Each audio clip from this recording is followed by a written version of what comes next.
Coming to you from the TheEoNProject studios, perched high atop the banks of the majestic Blackstone River. Greetings from the jewel of the Blackstone Valley. You're listening to Experts of Nothing with Mike and Jay.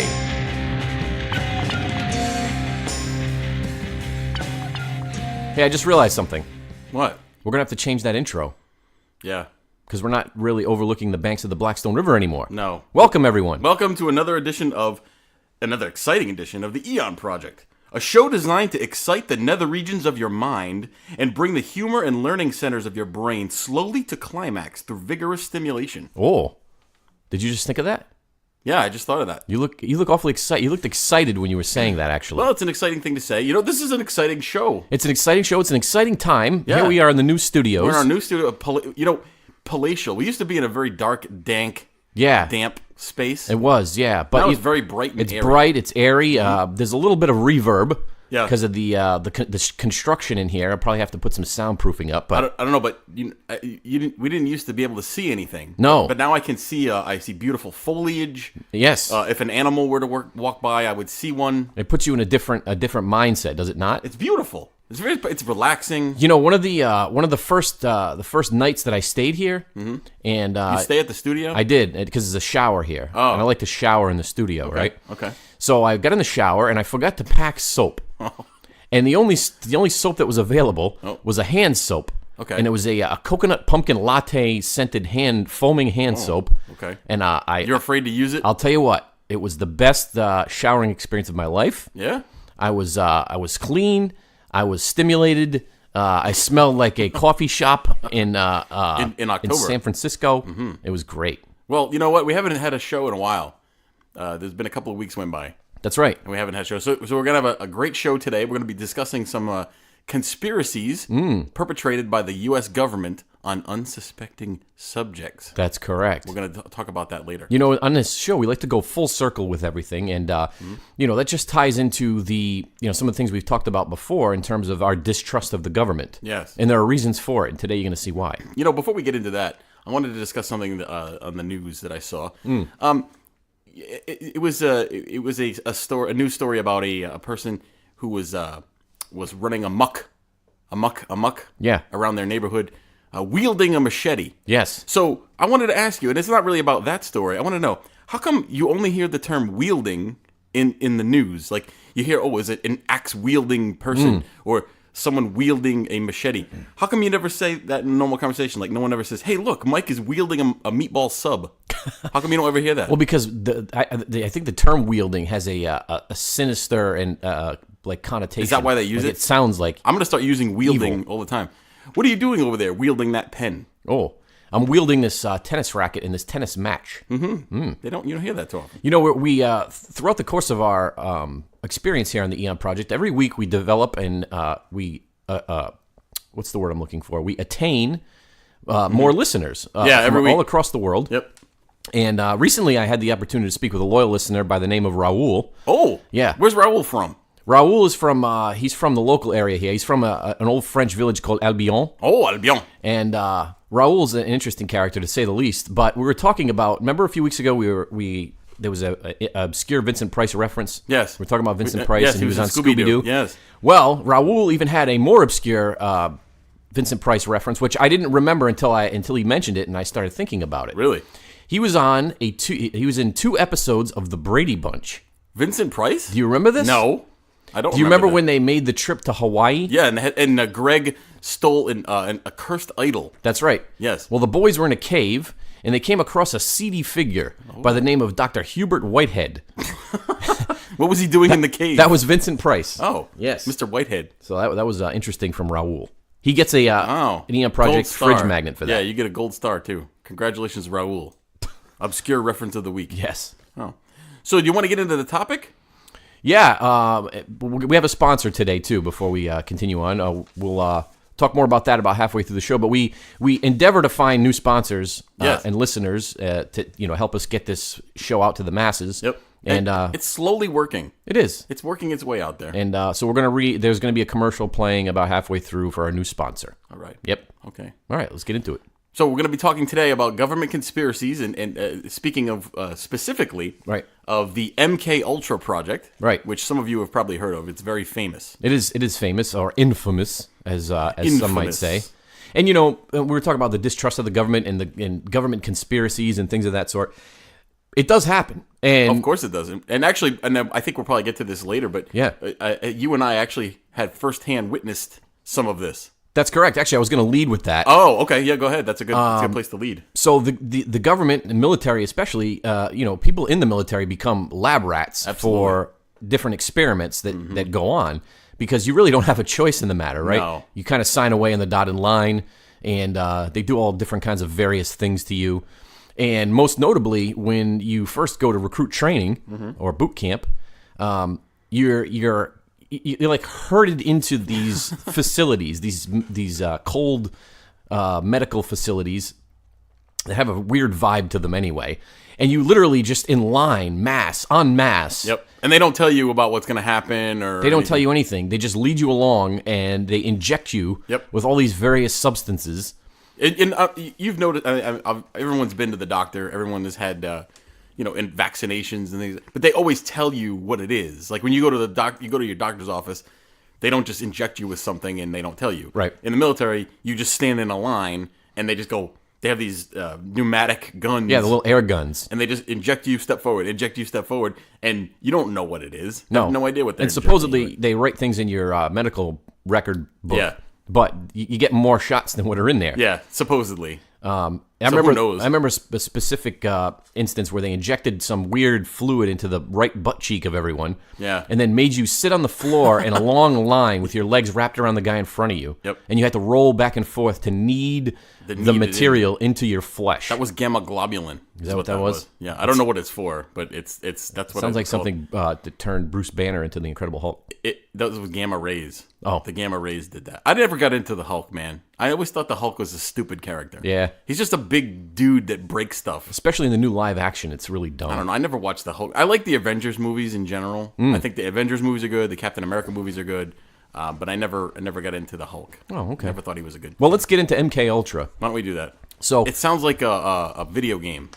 it does, doesn't it? Mortal Kombat. It has a sinister, ominous tone to it. So what's this all about? Well, MK Ultra, that was actually a secret CIA mind control program. Ooh. And the code name was actually given to the program of experiments on human subjects by the CIA. And as you know, the Central Intelligence Agency is a very secretive organization that operates in the shadows. Yes. And they do various things throughout the world.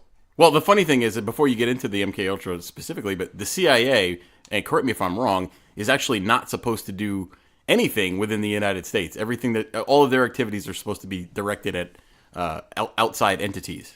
That's right. So as we know, they killed JFK. Well, speaking of which, just in the car on the way over here, I heard President Trump is about to release documents related to the JFK assassination that have been secret until now. Well, you're going to realize it's going to be There's a big nothing in there. disappointment. Yeah. There's not going to be anything that you've already known or heard before. I don't think it's gonna put anything of any value or that they may have had has long been destroyed. I would imagine, why would they keep it? If there was a conspiracy involving the government, why would they keep any documents? Well, you're going to see too here at MK Ultra, the CIA director in 1973 he ordered all evidence of MK Ultra destroyed. Oh, that means- unfortunately, a lot of papers survived, so that's kind of how we know a little bit about what's going on. Interesting. With that. So how did this all start? Well, it was basically the whole thing behind it was they were experiments on humans that were intended to identify and develop drugs and procedures that were to be used in interrogations and torture in order to weaken the individual to force confessions through mind control. So they were using pharmaceuticals to do this. They were, and the most famous of those was LSD, Right. lysergic acid diethylamide, Oh, it's hard to say. which, of course, the Beatles loved LSD. Well, so LSD, and excuse me, I'm not a drug person. That's a completely synthetic It's a drug, chemical right? compound. It's a chemical. It's not like something you can find in nature. I don't believe so. You can't find LSD trees. That would be something. You'd be in trouble. How about like mushrooms though? Those are Magic mushrooms all organic. and peyote. It's peyote. It's not peyote? No, I knew a. Excuse me, sir, because in the movie Young Guns, Yeah. the classic seminal Yes. movie, they take peyote Yeah. in the woods for some reason, and they end up shooting chickens and talking in a low, weird voice. And throwing up. Emilio Estevez, a brilliant actor. I was good friends with a Native American boy. Oh, really? Yes. How good friends were you? He was from the Lakota tribe. Oh. And he corrected me and said that it's peyote. The Lakota, are they the Midwest? South Dakota area. The Dakotas, okay. Yeah. Yeah, he also said it's not coyote. It's coyote? Coyote. Oh. It's a Native American pronunciation. That. So the MK Ultra was organized through the Scientific Intelligence Division of the CIA. Oh. So put the CIA and scientific intelligence together, and boy, what do you have? A mess. You do. A giant mess. So that operation actually began in the early 1950s. Okay. And like I said, it was officially halted in 1973 when they went to destroy all the evidence. Oh. But unfortunately, some of the evidence made its way to the fore. Wow. Yeah. So what kind of things did they do? They engaged in various illegal activities, including the use of unwitting U.S. and Canadian citizens as its test subjects. Unwitting. Yeah. Oh. So obviously, that led to a lot of controversies regarding its legitimacy. Well, sure, because you can't do that sort of stuff. Well, although some of the people were volunteers. So this was a government project that lasted 20 years? Yeah, about that. Yeah. Yep. So what kind of things were they trying to get from it? Like they were basically trying to get mind control, assistant interrogations, and things like that. Right. So obviously, it was at the height of the Cold War there. Right. And it was their reasonings for doing it were actually not correct, but they were noble in the sense that they were trying to prevent we were battling with the Soviets in terms of the Cold War. They were trying to develop new and different techniques to try to defeat the communists. Right. So the reasons for doing it, I guess, were good, but the methodologies were not so on the up and up. I see. But what I find it interesting is that the project was so broad that the research was undertaken at 80 institutions, including 44 colleges and universities. And the most famous of these, obviously, would be Harvard University in the famous Cambridge, Massachusetts, the bastion of freedom here in the United States. Cambridge? Well, I guess, I don't know. Massachusetts? Did it have? Oh, isn't it funny how Massachusetts, the birthplace of the American Revolution, is now one of the more restrictive states as far as a lot of personal liberties. You can't say or do anything. No. It's ironic, isn't it? It's quite ironic. And there's a Revolutionary War reenactment taking place today at Chase Farm in Lincoln. That's correct. I've as a huge fan of the Revolutionary War period, I can tell you I've been to a few, and I don't enjoy them. No. I don't enjoy reenactments of any kind. No. And people get way too into them. Not only that, I think that honestly, it's if you're filming something for a movie or a documentary, you're going to film a battle scene, a reenactment. I think that's one thing. But if you're just doing it because you like to go out and pretend that you're in a war, people were killed in those battles, and they treat it like it's an afternoon in the park. Well, not only that, they think that they're actually part of these military units. They do think that. Which is weird. They talk that way. They're like, oh, in my unit. I'm like, listen, you're a bunch of momos who get dressed up in costumes and pretend that you're in a war. Why don't you go do something with yourself? Yeah. Sorry. Well, that's their fun. But anyway. So Harvard University, a famous alumni of Harvard University, known as Ted Kaczynski, also the Unabomber, who bombed several people. Where did the name Unabomber come from? I don't even know that. Unabomb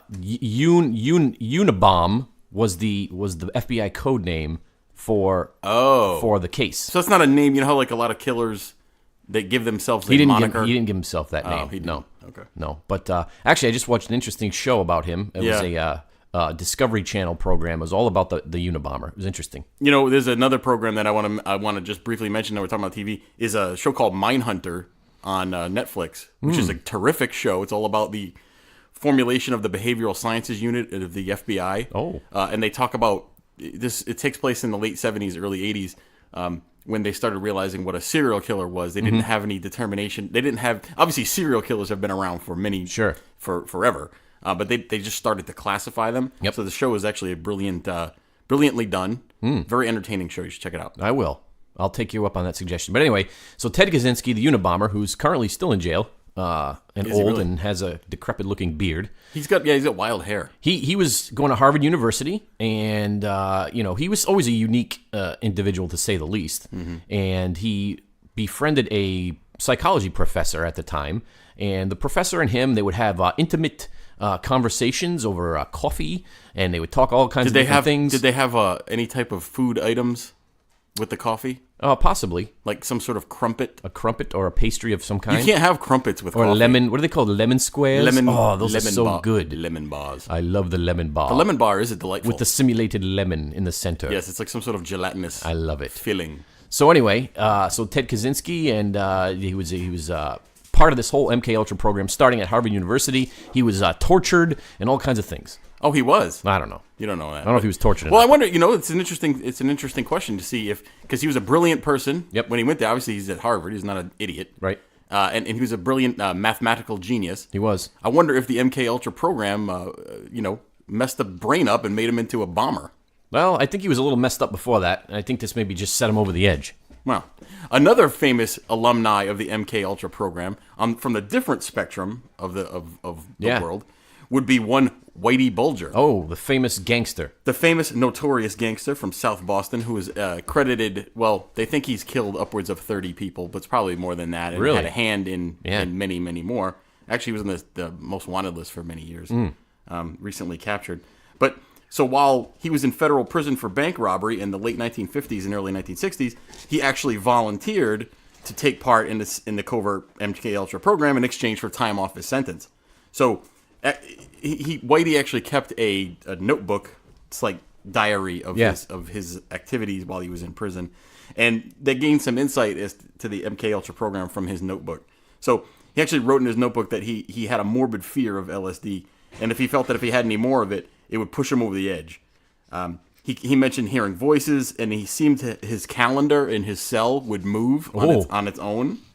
And he openly said that if he mentioned any of these things, he thought he would be committed for life, and he would never get out. He would never be able to see the outside again.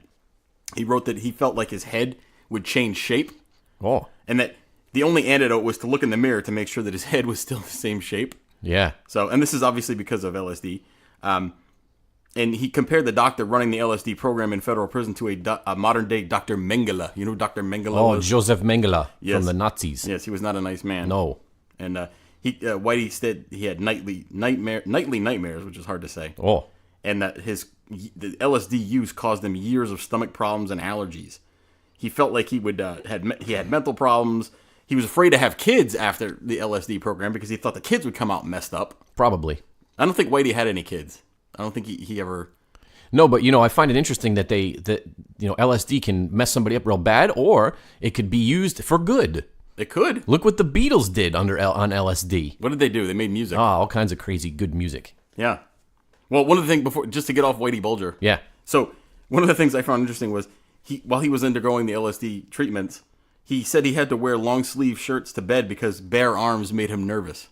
He could not have bare like a arms. bear, like a Kodiak, or nothing on his arms. Nothing on his arms. Oh, I see. So he would, Interesting. So I wonder, and that was before Whitey became the notorious gangster. He was always a criminal element. That's correct. He always was, but he became like a Godfather type person in South Boston. That's true. After that, so who knows what kind of role the drugs had on him. He had an interesting story. I find it amazing that he was able to elude capture for all those years. Well, he had help. He had a mole in the FBI. Actually, a lot of people don't know that the movie The Departed is loosely based on Whitey Bulger. It is. The Black Mass movie was directly the Whitey Bulger story, wasn't it? Yes, it was, and it was a terrible movie. It wasn't too bad. I didn't like Johnny Depp. I don't like him particularly anyway. He wasn't that good. I had all these thoughts that he was going to be a good Whitey, but I don't know. I don't think he was. I liked him in 21 Jump Street. That was about it. That was about him and Richard Grieco. See, there was two camps. There was the Johnny Depp and Richard Grieco camp. Yeah. And you had to be in one of them. I liked Richard Grieco, and look what happened. Wasn't Peter DeLuise in that?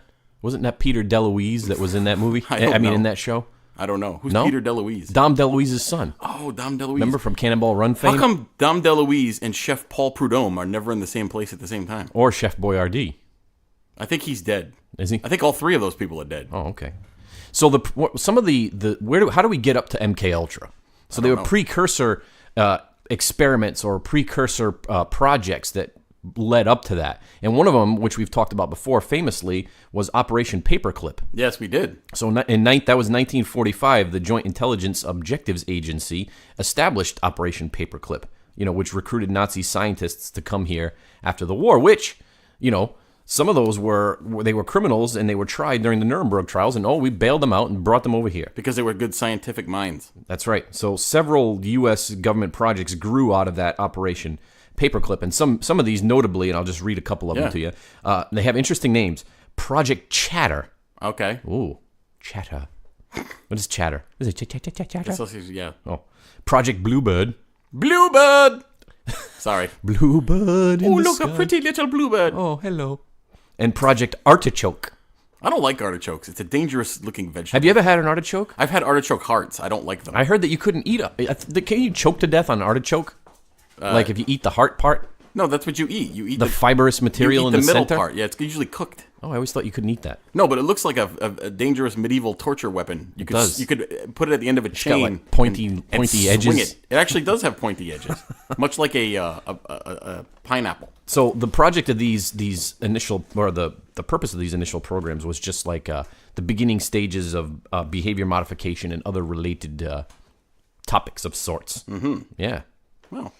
So we were talking earlier about MK Ultra. Where did that term come from, you think? Well, you know, a lot of government plans have these weird code names, so I don't know how they come. So up the with first part of it, MK, meaning that the project was sponsored by the agency's technical services staff. That was the designation for the MK. Okay. Followed by the word Ultra, which actually it sounds like a comic book character, doesn't it? MK Ultra. Ultra. My name is MK Ultra. I wonder fight the forces of evil. I wonder what the MK Ultra superhero superpower would be. Maybe he's incredibly punctual. Like Oh. that's his superpower. Yeah, so like he's just on time for everything all the time. He's on time all the time. On time all the time. Hey, that could be that's his $1 million tagline. idea. Somebody Yeah. write that down. Oh, On time, all the time. if you hear my paper shuffling around here, I hear that. I hear papers. that's what's happening. Oh, Yeah, so the MK Ultra program. yeah. Followed by the word Ultra. What does that mean? I don't know. That means really cool. All right, so what we're going to do is here, just before the break, I just kind of want to go over some of the various, just to give you an example of the size and scope of the MK Ultra project. So I'm going to read down a list of one of the documents that was found. It was a 1955 MK Ultra document that kind of talks a little bit about.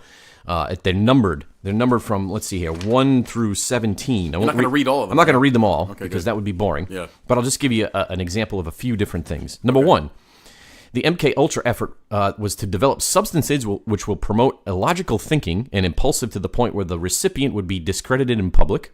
Oh. Substances which increase the efficiency of mentation. I don't know what mentation means. Mentation. I don't know what that is. Mentation? Mentation? I don't know. Mentadent. And perception. Oh. Materials which will cause the victim to age faster or slower in maturity. Oh. Materials which will promote the intoxicating effects of alcohol. Well, they could have just given out whiskey bottles. Oh, I like whiskey. Me too. Materials which will produce the signs and symptoms of recognized diseases in a reversible way so that they may be used for malingering. Malingerers. Yeah. That's a term you don't hear very often these days. Materials which will cause temporary permanent brain damage and loss of memory. This is all interesting stuff they're trying to develop It all here. sounds like us. Substances which will enhance the ability of individuals to withstand privation, torture, and coercion during interrogation, so-called brainwashing. So what they resist that. Exactly. So they were trying to develop a super warrior, mental super warrior, right? Basically, like Captain America, except mentally, just tough. A brain made of adamantium. Oh, yeah, like Wolverine's skeleton. For those of you who are not geeks, yeah, and I think Captain America's shield was made out of that as well. Adamantium, yes. Was it? Actually, it was. I think that there may be a different substance that they use now. Really? Yeah. Why do you keep shuffling papers over there? Am I? It sounds like a paper factory over there. I'm sorry. Operation Paperclip going on right here in our studio. All right. So as you can see, the government is into all kinds of nefarious activities and things that are going on, which back then they could keep secrets a lot better than I think they can keep now. Well, with the advent of the World Wide Web. Information is gathered and disseminated much more quickly and efficiently than it was back then. Right. And there's whistleblowers all over the place now. There are. Whereas before, if you even thought about, divulging some of these secrets from the government, they would just kill you. You'd disappear rather quickly, I think. I think that still happens. It does happen. But it's a lot more, people are a lot more aware of it now, though. Yeah. These things happen all the time. I know in the second half of our show today, we're going to talk about some of the lesser-known experiments that the government conducted on people. Some of them volunteers, some of them non-volunteers. Speaking of experiments, You know, there's an interesting phenomenon that's taking place now, and I've experienced it twice in the past week, and it's going to get somebody killed. Okay. Yeah. So you go to the gas station, right? You go to the gas pumps. You want to fuel up your car. Yeah. So you know how sometimes you pull up to the pump and there's already a vehicle in front of you, so you have to use the secondary pump. Yes. So this has happened to me twice. There's a person in front of me that's fueling up, and I'm behind them and I'm fueling up, and for some strange reason, the person gets back into their vehicle. Now I get back into my vehicle and I'm ready to depart the scene. Right? Wait, you're done fueling? Done fueling. Okay. Everybody's done fueling. Yep. And I just like to pull forward because I have a larger vehicle, so it's hard to maneuver around small spaces, right? So I'm sitting there and I'm watching the person in their driver's seat foot on the brake pedal. So I'm thinking they're going to leave at any moment. Yeah. But they don't. They just sit what there. do? They pick up their cell phone and they start scrolling because now scrolling. Yeah. Like immediately. That's happened twice. They get back in the car, they pick up the cell phone, they scroll away, keeping me from departing the scene. So you're going nuts behind that. I am, because I can't pull out. I can't leave. I can't go anywhere. I'm being blocked in. So what did you do? You just wait. Well, I had to wait. There's another thing that's kind of the same way, and my wife laughs at me. I'm married, by the way. Oh, you are? Yeah. So those of you who are infatuated with me, I apologize. I'm married and happily so for many, many years. So anyway, I have this thing about ATMs.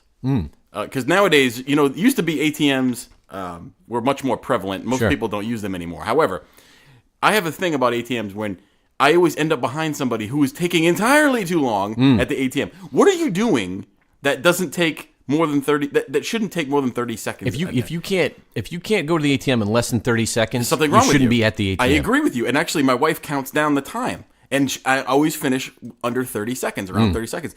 There's people that got to check balances. They're conducting complex bank transfers. They're balancing checkbooks.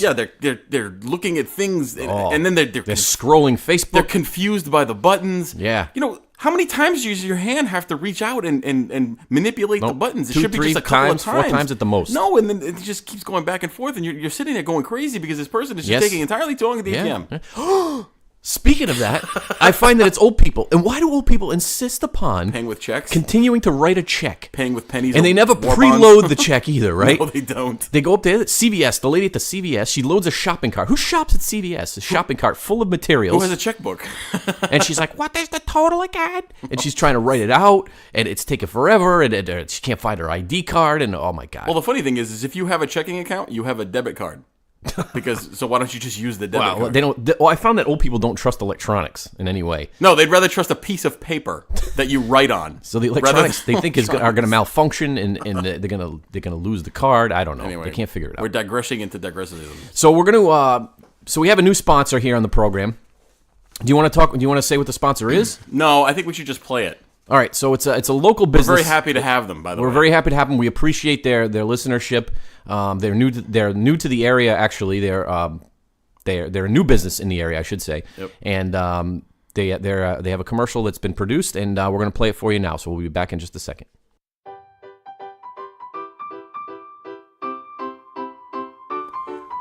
Are you in the market for quality home improvements, entryway accessories, and home decorations? If so, don't come to the door store. We only sell doors. No handles, no hardware, just doors.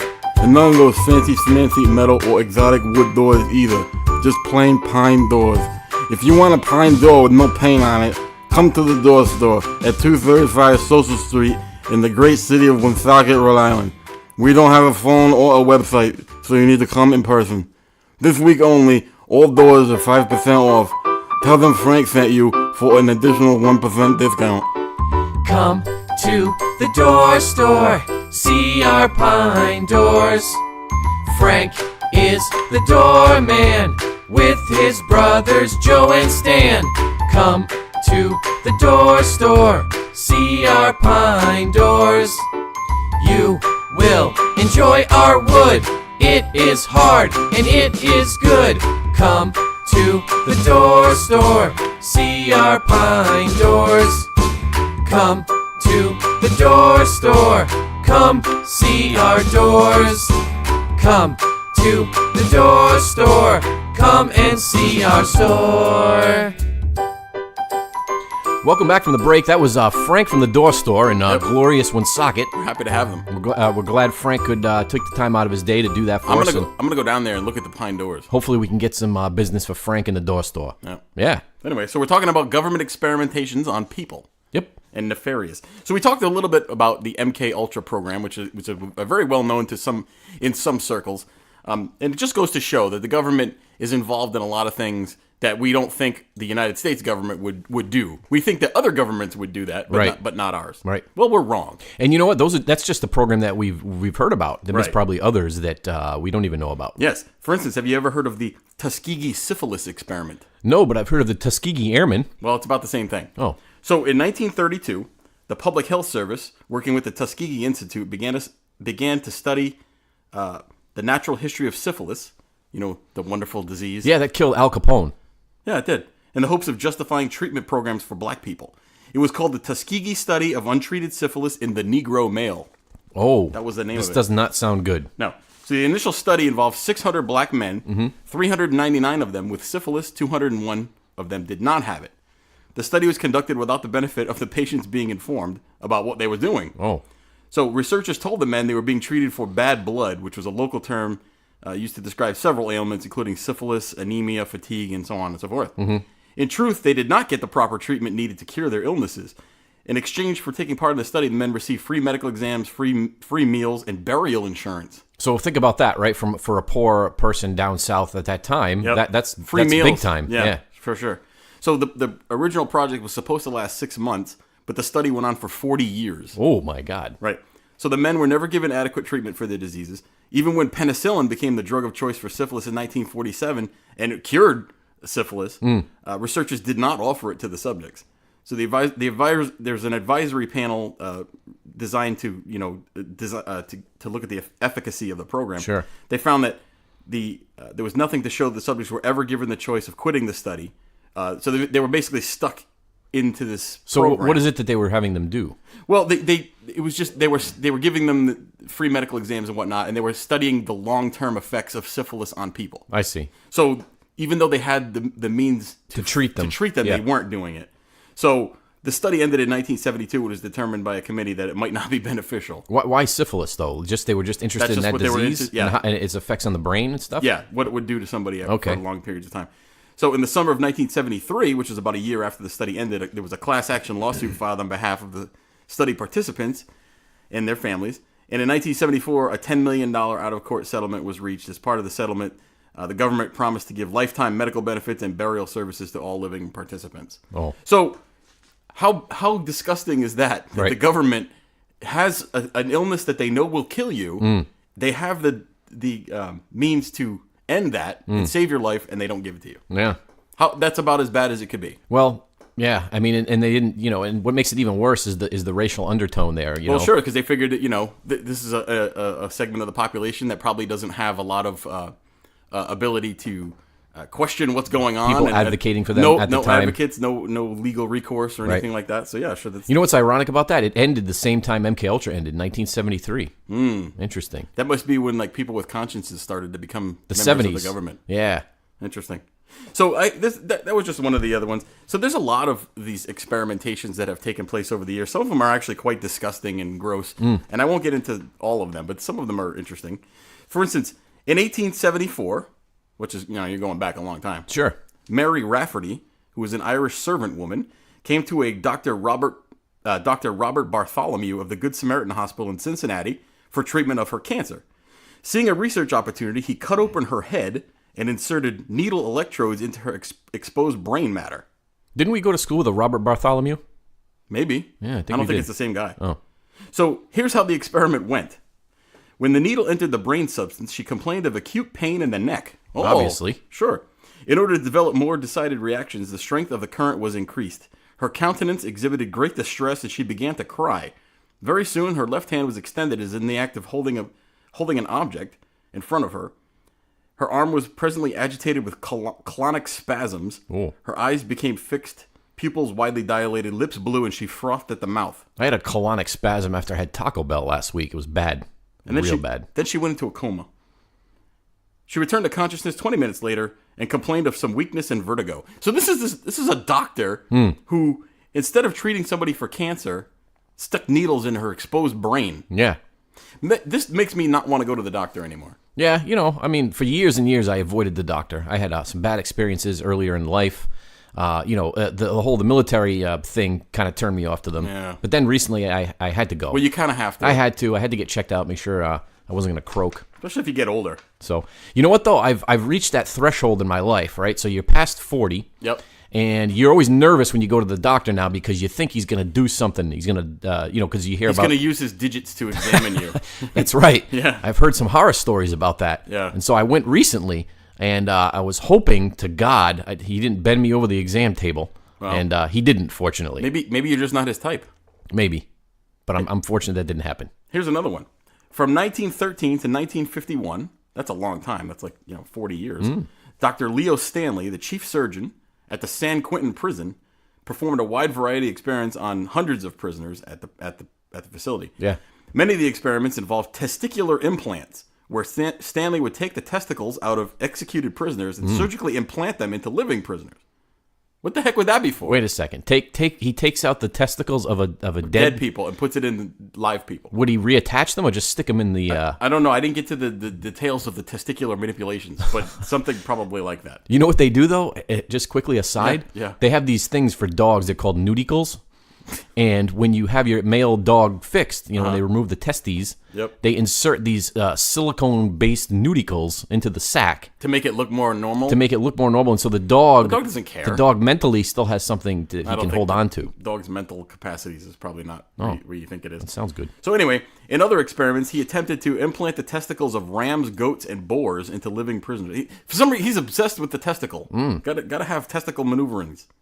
So he also engaged in other type of things like eugenics and forced sterilizations on prisoners. He believed that his experiments would rejuvenate old men, control crime, and because he thought that there was biological causes to crime, and also prevent the unfit from reproducing. So what was the result of the inserted goat testes into a human? Whether they started making weird noises like this. Oh, and they also had extreme balance in rocky terrain. That's how that happened. Oh, that makes sense. Yep. Yeah. So that was a San Quentin experiment. Here's another one. Have you ever heard of Operation Top Hat? No. Okay. And actually, we have another connection to this story, so you could probably dovetail off of what I'm going to say. Okay. So Operation Top Hat was a local, quote-unquote, local field exercise conducted by the Army, which took place between September 15th, 1953, September 15th to the 19th, 1953, at the Army Chemical School, Fort McClellan, Alabama. Oh. A 1975 Pentagon Inspector General's report maintained that the subjects in the exam they didn't have a claim against the government, and here's why. So at the experiments involved exposing troops to chemicals unwittingly. Interesting. And then testing how their decontamination efforts went and how effective their decontamination stuff was, and the members of the chemical corps who were involved in this, the test subjects, had no claim against the government because it was part of their regular duties as being members of the military. So, and even though they were not made aware of the tests, so just because it's part of their job duties. So the connection here is military police school also was located at Fort McClellan when you and I were in the service. It's not there anymore. The nuclear biological chemical school was there. That's right. Well, actually closed now. Fort McClellan has been shuttered. It's been decommissioned, but they still use it for various things. They do.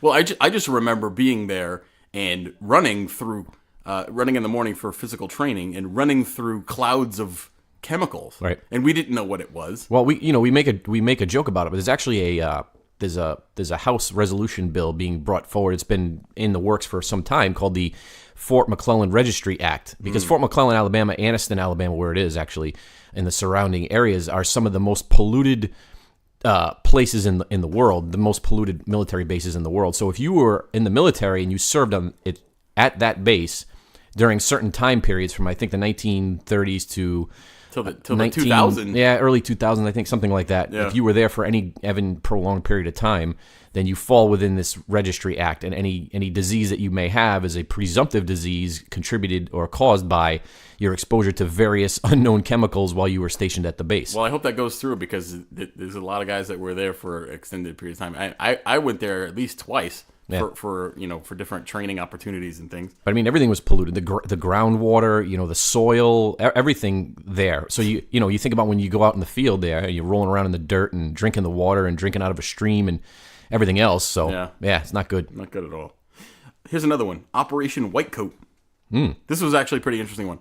So in the 1950s, this was an experiment conducted on draftees, specifically members of the Seventh-day Adventist Church. Do you know why they would focus on members of the Seventh-day Adventists? Because they rest on the seventh day. No, I don't know. Because they're conscientious objectors. Oh, okay. So these are people who were drafted into the military, but were conscientious objectors because of their religion. Oh, easy targets. So rather than being assigned to combat units, these people volunteered to be exposed to various bacteria and diseases to see what would happen. They volunteered. Oh yeah, they volunteered. Air quotes. Yes, they volunteered to either do this test or go to a combat unit, which they couldn't do because of their religion. So they really didn't have much. These were draftees. Yeah, exactly. So they really didn't have much of a choice, even though officially they could opt out at any time. But then they would be sent to a combat unit. Sure. So anyway, so not quite clear as to what the results of Operation Whitecoat were, but just another program of the military. So like you said before, these are all things that we know of now. How many don't we know? Things that happened before that or things that happened since then, and there's just no record of them, so we just don't know what happened. Yeah, and that's the thing. We think, here we try to be morally superior to other, cultures and countries across the world throughout history, right? And obviously Nazism being one, we know how terrible that was. And the outrage across the world for some of the things that they did and the atrocities and the experiments that they did on people. But yet we were, we're doing some of the same things, just a little bit less or lower profile and people didn't really understand or know what was going on. Well, just to offshoot from there. So these are all medical experiments, right? These are essentially medical experiments or drug, experiments. Right. What about experiments that they do regarding behaviors or anything else that may impact the population? So again, I had read a report that the U.S. military released chemicals into the subway system in New York City, not even on military people, just to see how far a chemical agent would get in an underground environment. So I mean, this stuff like this all over the place. But who knows what's going on? Who knows if there's supposed terrorist attacks or other things that have taken place, just to further an agenda or just to study how people will react. Exactly. That sort of thing. Yeah, even like false flag operations, Well, which I know we don't get into. We don't really talk about that too much on the show because we don't get political. I know that a lot of podcasts and a lot of things they delve into these conspiracies regarding current events, like the shooting in Las Vegas and 9/11 and all these things. We haven't really getting into that. Maybe we will. Something along those lines. It was a CIA operation called Operation Midnight Climax. Oh, I have those all the time. What do you think that was involved with? Well, sometimes I have these dreams. Oh, you mean you had a midnight climax? No, I don't know. No, I didn't know. Were you sleeping at the time? I don't know what you're talking about. This is a family show. Was your wife involved? I'm not talking. So the CIA set up several, houses of ill repute, brothels in San Francisco. The CIA did this. They basically did it to obtain a selection of men who'd be too embarrassed to talk about the events. Oh, so they kind of like baited people into these houses, and they basically, the men that they ended up capturing as a result of this were dosed with LSD, and the brothel, these brothels, they were equipped with one-way mirrors and filming video sessions and stuff like that, so they could have stuff on these people and had them volunteer, once again, air quotes, for the LSD trip programs. They're really into LSD, huh? Yeah. Wonder, yeah. I don't know why. It seems like a pretty odd... Where would you get LSD now? Is it still out there? I don't know where you get it. I'm an old person. I don't understand where you get drugs anymore. People still trip? People do all sorts of things, man. Yeah. They lick toads, baby. But my point is this. So I don't know where these doctors are that are prescribing, dozens and dozens of these pills or hundreds of these pills to these people. Because I had surgery recently, and they gave me like 10 pills. Yeah. And I had a serious need for them because I had open wounds and stuff. Well, you'd think you did.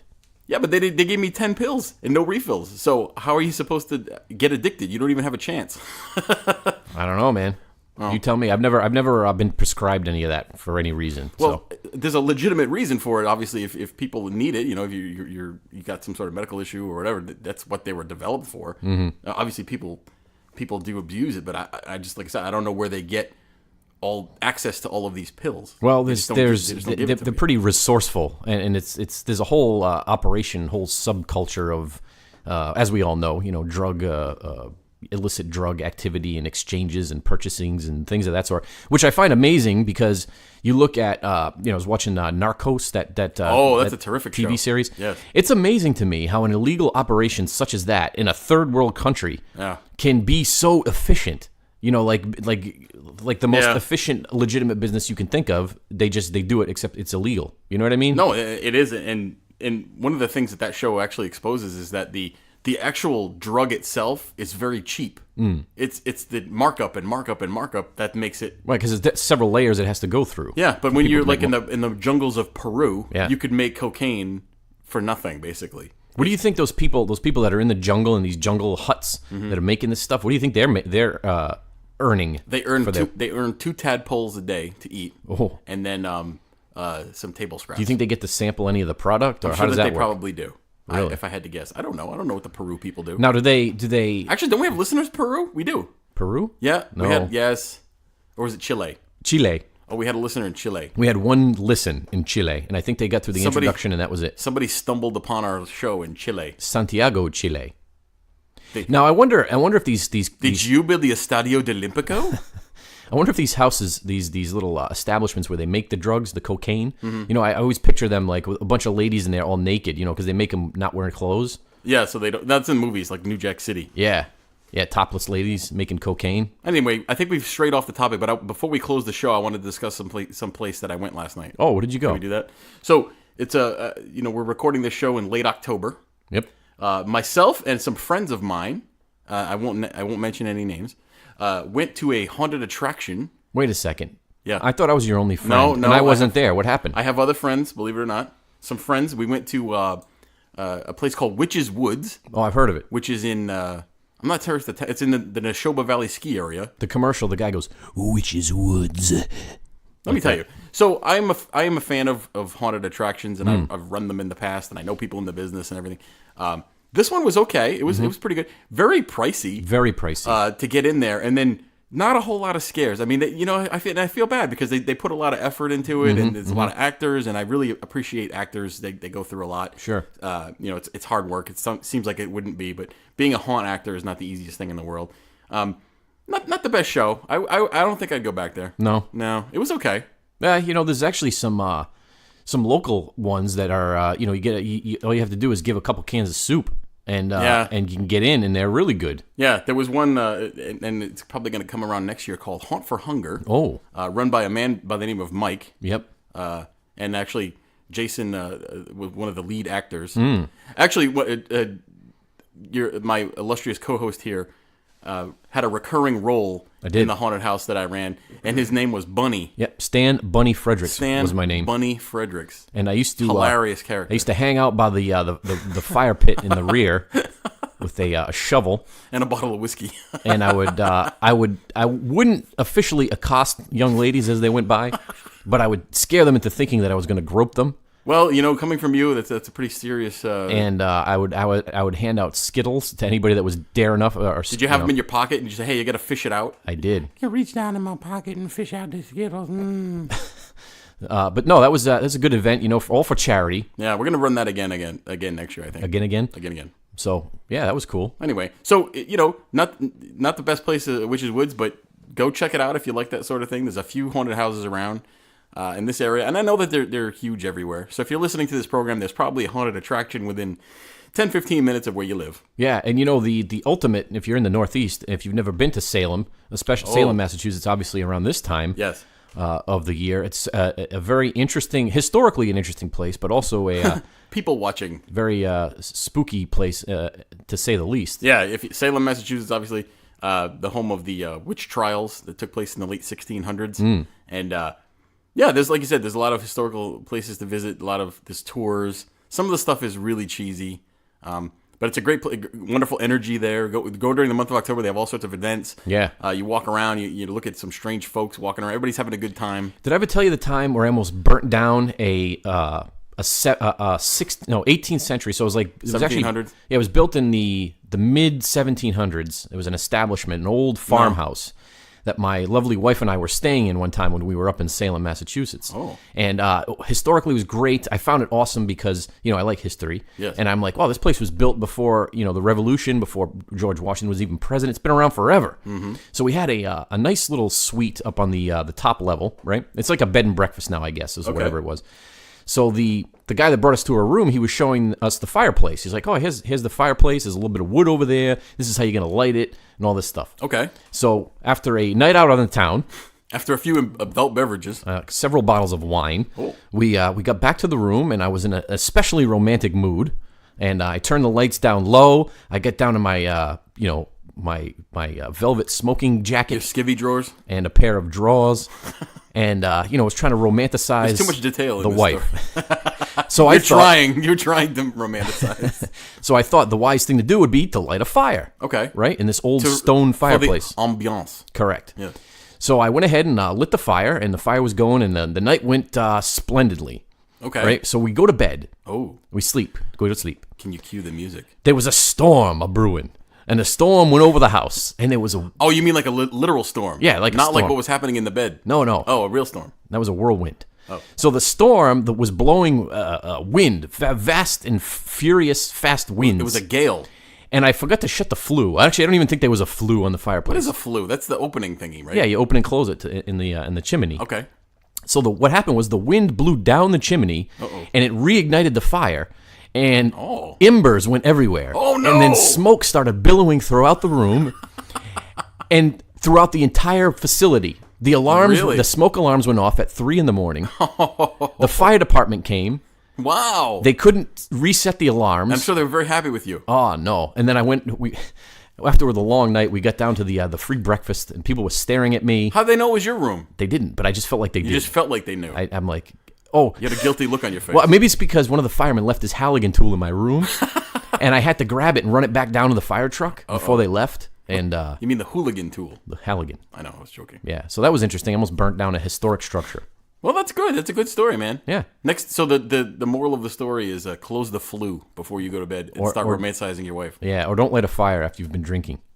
No, you have to light fires. Okay, that's what you do. So what's coming up the next few weeks? So we got some interesting shows coming up. I think we're gonna get back into the paranormal a little bit. We're gonna get back into we're gonna go back and forth between historical things and paranormal things and wonderful things. Yeah, and we're gonna try to get some more guests on, obviously. Yep. So contact us if you would like to ask us a question, if you would like to pass on feedback, if you would like to just tell us how awesome we are. You can contact us at TheEoNProject. That's TheEon Project at yahoo.com. You can also get us on our website, which is TheEonProject.com. You can also find us on Twitter and on Facebook. Yeah, one of our international listeners contacted me a couple weeks or last week. He's from Toronto, actually, and he had some technical suggestions for me. Just giving me some advice and trying to help me work through some technical things here on the Eon Project. So I appreciate the help. See, everybody's helpful, and they want us to continue on the show. So pass the word on to friends. Get them to listen. Leave us a review. We always appreciate reviews. It helps us climb the charts of awareness. Yeah, we had a good iTunes review recently from a gentleman by the name of Mr. Fitzhume. He left us a great review, which we certainly appreciate. Oh, thank you. Yeah, we're going on up. Moving on up on the east side. This was the first show in our new studio. I think it went well. It went well. There's some things we need to work out here. I got to put some soundproofing on the walls, I think, get rid of a little bit of the echo. Yep. And maybe if you close the door behind you, maybe that would have helped too, huh? No, it's too late now. The door open there. No. Oh, my God. It's the end of the show. Don't look behind you. Of course I'm going to look behind me. All right. So tune in next week for a new, exciting, wonderful, great, stimulating, and overall fun experience. You got it. So just remember, the truth exists. Believe it.